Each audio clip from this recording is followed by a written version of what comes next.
It was past midnight, the streets were silent, fog hung in the air like ghosts waiting to whisper. 19-year-old Kami stood alone at the bus stop, her hoodie pulled tight, clutching her phone. She had missed the last train, and the bus was her only way home. But something felt wrong. The street light above flickered, the air was heavy. Sitting just a few feet away, a beggar in torn clothes stared at her, not begging, just watching. The beggar's eyes were dark, not with hunger, but with a warning. He leaned forward and whispered, "Don't take the last bus, not tonight." Kami froze. "Excuse me," but he looked away, as if he hadn't spoken at all. The wind picked up slightly. Kami wondered, was he mad, or had he seen something she hadn't?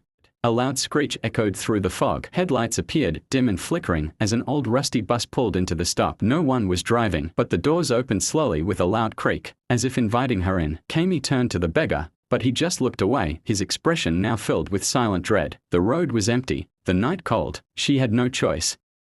The metal steps moaned under her feet. The air inside the bus was damp, colder than outside. Rows of seats stretched into the dark, not a soul in sight. The driver's seat was shadowed, but Kami felt something there. Suddenly, the door slammed shut behind her. The light flickered again. She had just boarded the last bus home, but something told her she may never reach it. As she stepped inside, the cold air hit her like a warning. The bus was empty.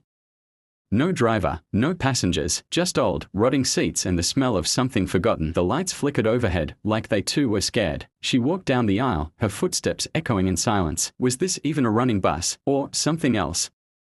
Suddenly, slam, the doors snapped shut behind her like a trap. She turned, startled, her heart racing. The bus began to move. No driver. No control, on its own. Just she sat down, trying to stay calm. Maybe this was just a glitch, right? But then, in the rearview mirror, she saw it. A shadow, not moving, not breathing, just standing and watching her. The shadow began to move. No footsteps. No sound, just gliding, closer, closer. She stood up, heart pounding in her chest. The windows scratched, the lights red. Was she dreaming, or had she stepped into a trap she couldn't leave? She ran, straight to the front, banging on the doors. "Let me out." No response. No help. The shadow was right behind her now, almost touching her. Trapped, forgotten, screaming into nothingness. She turned around. The shadow was gone, just vanished. Her chest rose and fell rapidly. She wasn't crazy. She saw it, but now there was nothing, only that red flickering light, and the bus, still moving into nowhere. She pulled out her phone. No signal, of course. She tapped, swiped, hoped. Then ring, ring. An unknown number appeared. Her hand trembled as she answered. "Hello." Static. Then a whisper. "You should have listened to the beggar." Her mind raced. That voice, that whisper. She remembered the beggar at the bus stop. He had tried to warn her. "Don't get on, it's not for the living." But she had walked past him, and now she was inside something she wasn't meant to enter. Something shimmered at the back, a light green, cold, unnatural. She stepped toward it, each footstep heavier than the last. On the floor, symbols, not graffiti, something older, something wrong. A ghostly hum echoed. She shouldn't be there. Whispers, they came from everywhere. The seats, the windows, the walls. Aliyah, her name, again and again. The empty seats were whispering to her. Not loud. Not clear, just enough to freeze her heart. The fog had entered fully now. She was no longer alone.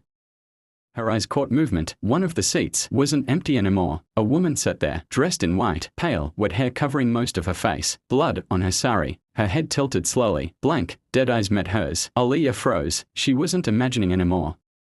The bus began to change. Its walls, they were rotting. Chains hung from the roof, swaying gently. The floor, wet with blood. Seats, ripped apart. The smell, unbearable. Aliyah couldn't breathe, couldn't run. She was trapped.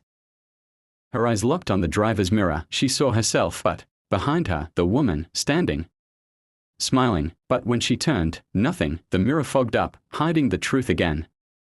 Then came the sound, a baby crying, high-pitched, distant, but inside. She turned. A stroller stood in the aisle, rocking, alone, empty, but the cries continued, from nowhere, from everywhere.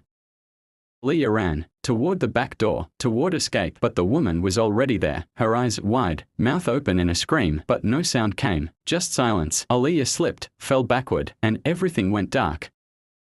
Invisible hands gripped her legs. She screamed. No one heard. She was dragged backwards. Her nails tore into the bus floor. The woman stood, watching, unmoving, unblinking. Aliyah's voice, lost in the silence of the dead.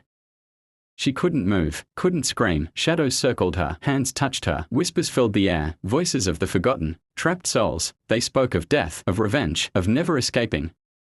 The bus showed her their pain, flashes of others, their screams, their fear, their last breaths. They sat where she sat today, walked where she walked, and now, she was next. There was no stop, no driver, no road back.